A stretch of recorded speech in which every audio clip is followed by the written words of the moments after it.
안녕하세요. 고지학의 경제버스. 이번에 다룰 주제는 퇴직연금입니다. 우리나라 직장인들의 노후 보장 장치 세 가지가 있는데요. 기초연금, 국민연금, 퇴직연금. 이른바 3중 연금 세트. 근데 기초연금 같은 경우에 65세 이상 고령층 중에 소득이 하위 70% 구간에 있는 분들한테 지급을 하고 있지만은 나라 복간이 여유가 없다 보니까 30만 원대로 아주 미미한 액수고요. 국민연금은 1988년에 만들어진 제도인데 선진국에 비해서는 역사가 굉장히 짧죠. 그리고 IMF라든가 글로벌 금융위기를 거치면서 중도에 직장 생활을 정리한 분들도 많이 있고, 또 자영업하는 분들은 어렵다 보니까 또 중간에 국민연금을 내다가 또 못 내는 분들도 있고, 전반적으로 가입 기간이 짧은 편이에요. 그래서 65세 이상 고령층의 월 평균 국민연금 수령액이 65만 원밖에 안 됩니다. 그러니까 마지막으로 의지할 직장인들의 마지막 보루가 사실 퇴직연금인데, 이 퇴직연금은 이 직장인들이 사실 퇴직연금 제도에 대해서 굉장히 좀 복잡하거든요. 잘 몰라요. 그냥 방치해 놓는 경우가 많은데, 우리가 20년 30년 직장 생활을 하면서 퇴직연금을 잘만 운용을 하면은 퇴직을 하는 시점에 다른 사람보다 2억 3억 이상의 퇴직금을 챙길 수가 있다. 그래서 좀 세심하게 관리를 할 필요가 있는데, 다행스럽게도 10월 31일 지난주 목요일이었죠. 목요일부터 새로운 제도가 시행이 됐어요. 그게 뭐냐? 퇴직연금 실물 이전 서비스라는 거예요. 그래서 이거를 잘만 활용하면은 우리가 퇴직연금을 지금보다 훨씬 더 규모 있게 불릴 수가 있다. 그러면 퇴직연금 실물 이전 서비스가 뭐냐? 예를 들어서 우리가 은행의 예금 형태로 퇴직연금을 관리를 하고 있는데, 가만히 보니까 증권사의 수익률이 훨씬 높은 상품들이 많다 이거예요. 그러면은 내가 이전을 하려고 하면은 예금을 해지를 해야 돼요. 중도에 해지를 해가지고 현금을 확보한 뒤에 증권사에 새로 계좌를 만들고, 뭐 그게 주식에 투자하는 상품이든 채권에 투자하는 상품이든 가입을 새로 해야 되는데, 중간에 예금을 해지를 하면은 당연히 이자 손실을 보게 되겠죠. 그리고 내가 지금 증권사의 주식형 펀드 형태로 퇴직연금을 내가 관리를 하고 있는데, 보니까 주식 상황이 지금 장이 너무 안 좋아. 보니까 보험회사의 수익률도 괜찮고 훨씬 더 안정적인 상품이 있어. 그러면 갈아타려고 하면은 주식형 펀드를 판매를 해야 돼요. 판매를 해가지고 현금을 확보를 한 다음에 다시 보험사로 옮겨 타야 되는데, 그러다 보면 당연히 손실이 날 수밖에 없죠. 그런데 퇴직연금 실물 이전 서비스는 내가 A라고 하는 은행에서 B라는 증권사로, 또 B라는 증권사에서 C라는 보험회사로, C라는 보험회사에서 A라는 은행으로 자유롭게 갈아탈 수가 있다. 중도 해지나 환매를 하지 않고도 수익률이 더 좋은 금융회사로 옮겨갈 수 있다는 거죠. 이 제도가 10월 31일부터 시행이 됐으니까 여러분들도 지금 자신의 퇴직연금이 어떻게 운영되고 있는지, 어느 금융회사에 어느 상품으로 운영되고 있는지를 확인을 하셔가지고 좀 더 수익률이 좋은 데로 옮겨 타시라, 이렇게 권해드리고 싶고요. 그러면은 먼저 퇴직연금 제도라는 게 무엇인지 정확하게 이해할 필요가 있는데요. 과거의 퇴직금을 생각해 보시면은 아주 단순해요. 제가 예를 들어 어느 회사에 30년간 근무를 하고 퇴직을 했다. 그러면은 퇴직 전 3년간의 평균 급여, 예를 들어 뭐 퇴직하기 전 3년간 평균 급여가 월 500이었다. 그러면은 월 500 곱하기 근속연수, 30년 근무했으면은 500만 원 곱하기 30년, 1억 5천만 원을 퇴직금 일시금으로 받았어요. 그런데 정부에서 이렇게 하면 안 되겠다. 보니까 근로자들이 퇴직금을 받아가지고 뭐 주택담보대출 뭐 상환하고, 뭐 자녀들이 뭐 이렇게 하는데 또 도와달라고 하면 도와주고, 1년도 안 돼서 퇴직금을 다 날리는 거예요. 그게 안전한 노후 보장 장치가 돼야 되는데 그러지 못하다는 거죠. 그래서 일시금으로 줄 게 아니고 연금 형태로 수령하게 만들어야겠다라고 그래서 법을 만들었어요. 법을 만들어 가지고 이제는 의무적으로 내가 받는 연봉의 12분의 1, 한 달치를 금융회사에 맡겨서 운영하도록 강제를 시켰어요. 그래서 이 관리 주체가 회사면은 확정급여형이라고 그래요. DB. 그리고 관리 주체가 근로자면은 확정기여형, DC형이라고 그래요. 확정급여형은 뭐냐? 회사가 매년 이 근로자의 한 달치 연봉, 이게 연봉의 8.33%예요. 예를 들어서 이 근로자의 연봉이 5천만 원이다 그러면은 한 420만 원 되겠죠? 420만 원을 금융회사에 맡겨요. 맡겨가지고 뭐 예금으로 운용을 하든지 뭐 주식에 투자를 하든지 채권에 투자를 하든지 이렇게 운영을 하는 거예요. 다음에 DC형은 관리 주체가 근로자 개인이에요. 회사가 근로자의 계좌로 매년 한 달치 연봉을 계좌에 입금을 시켜주면은 근로자가 직접 은행에 예금으로 운용을 하든지 뭐 저축은행에 예금으로 운용을 하든지 증권사에 주식형 펀드에 넣든지 보험사에 뭐 채권형 상품으로 하든지 관리 주체가 근로자 개인이에요. 근로자가 개인이 자기가 자유롭게 운용 상품을 선택할 수가 있어요. 다음에 또 하나가 개인형 퇴직연금이라고 IRP라고 하는 건데 이거는 내가 직장을 옮기거나 퇴직을 했을 때 기존의 사용주가 운영하던 퇴직연금 아니면 근로자 개인이 직장에 다닐 때 운영하던 그 퇴직연금을 개인형 IRP 계좌로 옮겨가지고 이제 자기가 그때부터 관리를 하는 거예요. 그래서 뭐 일정 기간 관리를 하다가 일시금으로 받든지 연금으로 받는 거. 이게 이제 세 가지 형이 있는 거죠. DB형, DC형, IRP형. 퇴직연금에는 세 가지 종류가 있다. 이렇게 이해를 하시면 될 것 같고요.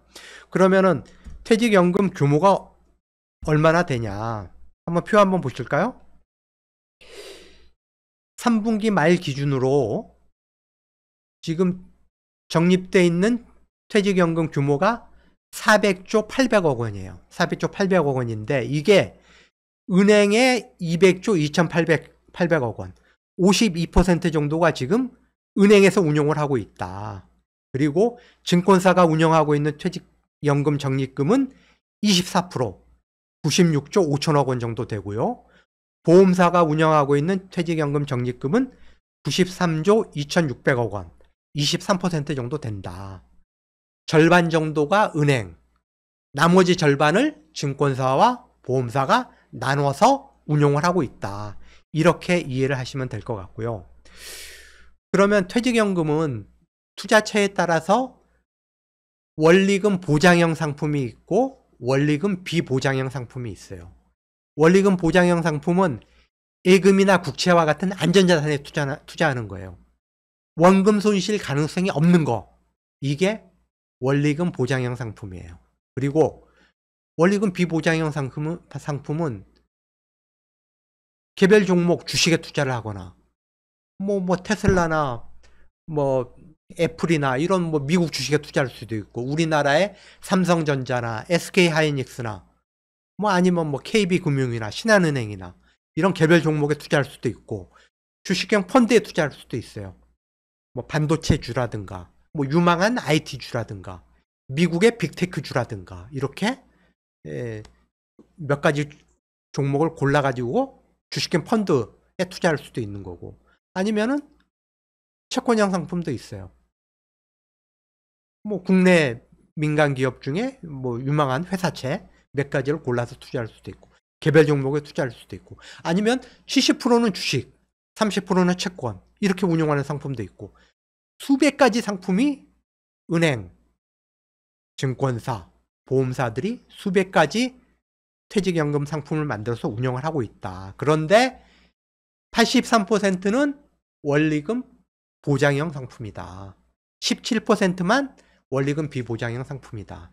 그만큼 400조 800억 원이라는 어마어마한 퇴직금이 지금 적립금이 있는데 퇴직연금 적립금이 있는데 대부분이 원리금 보장형 상품, 수익률이 낮은 원리금 보장형 상품으로 운용이 되고 있다. 이렇게 이해를 하시면 될 것 같고요. 그러니까 문제는 이렇게 원리금 보장형 상품에 주로 넣어놓다 보니까 운용 수익률이 너무 낮다는 거예요. 최근 5년간 퇴직연금 수익률이 2.35%밖에 안 돼요. 최근 10년간은 더 낮아요. 2.07%. 그나마 작년에 주식시장이 좋아가지고 수익률이 괜찮았거든요. 그래서 이 정도 수익률이 나온 거고, 그래프 한번 보시죠. 2015년부터 2002년까지 8년간 주요 공적연금의 운용 수익률을 보면은 국민연금은 4.98%, 사학연금은 5.17%, 공무원연금은 4.51%가 나왔는데 퇴직연금은 1.68%밖에 안 돼요. 이거 뭐 물가상승률도 안 되고 국민연금이나 사학연금의 3분의 1 수준밖에 안 돼요. 너무 운용 수익률이 낮아요. 이게 그냥 뭐 은행 예금이나 이런 금리가 굉장히 낮은, 수익률이 낮은 원리금 보장형 상품에 처박아 놨기 때문에 그래요. 좀 더 구체적으로 살펴볼까요? 작년 표 한번 보시죠. 작년 1년 동안에 퇴직연금의 억건별 수익률을 보면은 증권사들이 7.11% 제일 높아요. 이거는 원리금 보장형, 비보장형 합쳐서 모두 합쳐가지고 전체적으로 봤을 때 작년 1년 동안에 증권사들 수익률이 제일 좋았다. 7.11%. 다음에 은행이 4.87%, 손해보험이 4.63%, 생명보험이 4.37%. 그래서 증권사들이 압도적으로 좋았다. 다음에 원리금 보장형 상품만 떼놓고 한번 보시죠. 표를 한번 보시면은 최근 1년 동안 3분기 말 기준으로 최근 1년 동안의 원리금 보장 상품의 수익률은 역시 증권사가 제일 좋았다. 회사가 관리하는 확정급여형, 다음에 근로자 개인이 관리하는 확정기여형 모두 증권사 수익률이 4.29%, 4.45% 해가지고 증권사가 제일 좋았고, 은행은 3.64, 3.47. 조금 증권사보다 거의 뭐 1% 가까이 좀 뒤졌다. 이렇게 보시면 될 것 같고요. 왜 그러냐? 은행권은 원리금 보장 상품을 대부분 자사은행들의 예금으로 운영을 해요. 그러니까 수익률이 좋을 수가 없죠. 3% 초반에서 3% 중반 수익률밖에 안 나와요. 그런데 증권사들은 원리금 보장 상품이라고 그래도 이 금융권의 저축은행, 뭐 신협, 새마을금고 수익률이 0.5% 이상 더 높아요. 은행보다.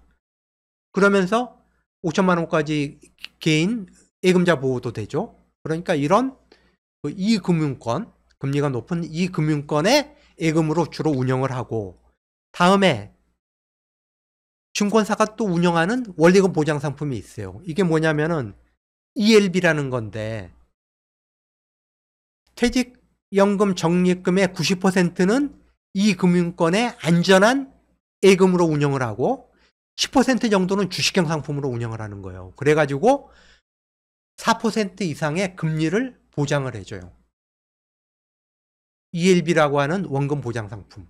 그러다 보니까 증권사들의 원금 보장 상품이 은행권의 원금 보장 상품보다 훨씬 더 수익률이 높다. 개인형 퇴직연금 IRP만 놓고 한번 보실까요? 표 한번 보시죠. IRP의 원리금 보장형 수익률은 보시는 바와 같이 KB증권, 한국투자증권, 현대차증권, 미래에셋증권 증권사들이 압도적으로 높다.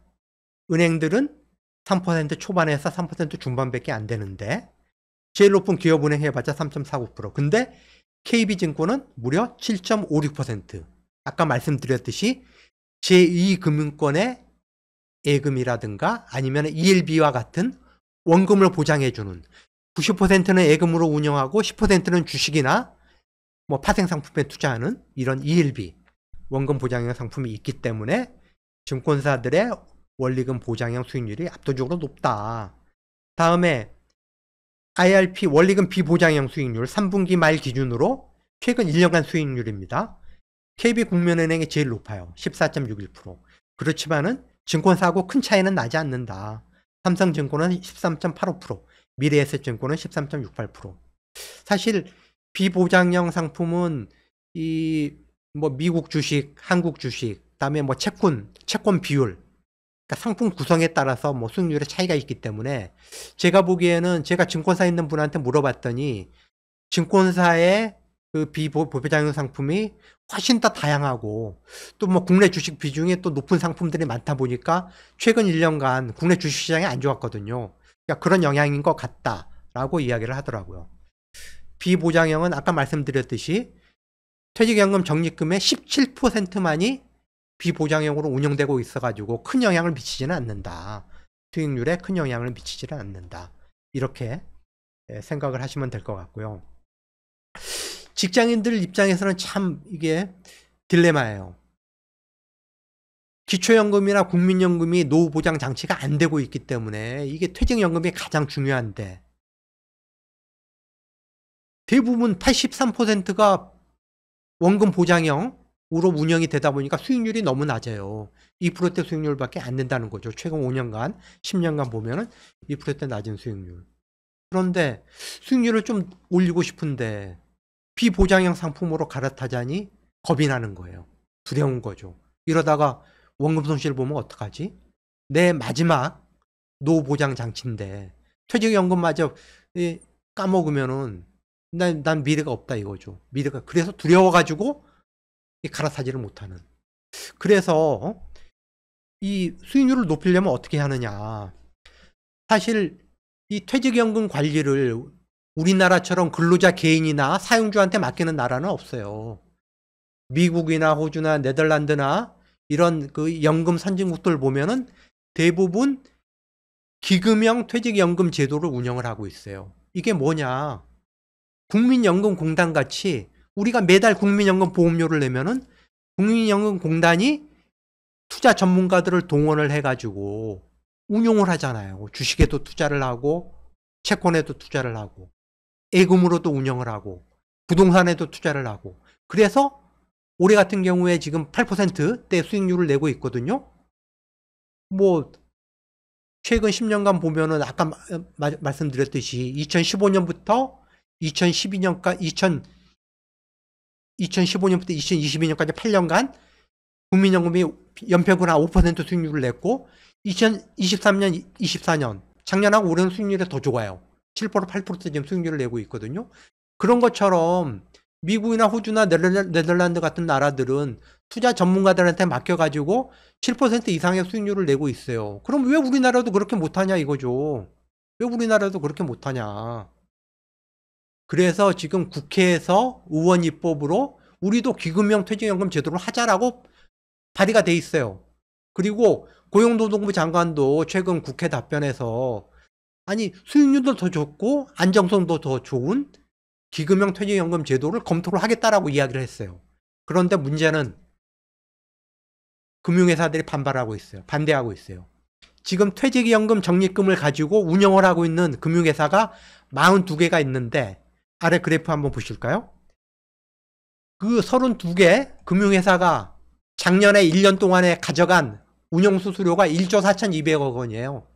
1조 5천억 원 가까운 돈을 퇴직연금 적립금을 운용해가지고 벌어들인 거예요.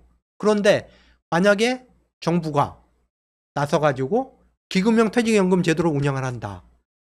예를 들어 제2국민연금공단 같은 걸 만들어가지고 국민연금처럼 그렇게 운용을 한다. 그러면 자기네가 1조 5천억 원을 매년 벌어들이는 걸 포기를 해야 되잖아요. 날아간단 말이에요. 그러니까 반대를 하는 거예요. 그러니까 뭐 정부는 또 뭐 기재부나 뭐 금감원이나 아시겠지만 뭐 다 금융권에 놀아나고 있지 않습니까? 여기 로비 받고 지금 그 은행들, 증권사, 보험회사의 그 상임감사 대부분이 금융감독원 출신이에요. 금융위원회 출신이고 기재부 출신이에요. 얘네들 퇴직하면은 얘네들 밥자리를 금융회사들이 마련해 준다 이거죠. 그러니까 금융회사들 눈치를 보고 이게 못하는 거예요. 근데 이게 말이 됩니까? 2천만 명이 넘는 근로자들이 있는데 우리나라에 그 사람들의 안전한 노후소득 보장을 위한 그런 길을 갈 거냐. 계속 금융회사 눈치 보면서 지금처럼 금융회사의 이익을 보장해주는 길을 갈 거냐? 저희 한번 같이 지켜보도록 하시죠. 고작의 경제버스 오늘은 여기서 마치겠습니다. 고맙습니다.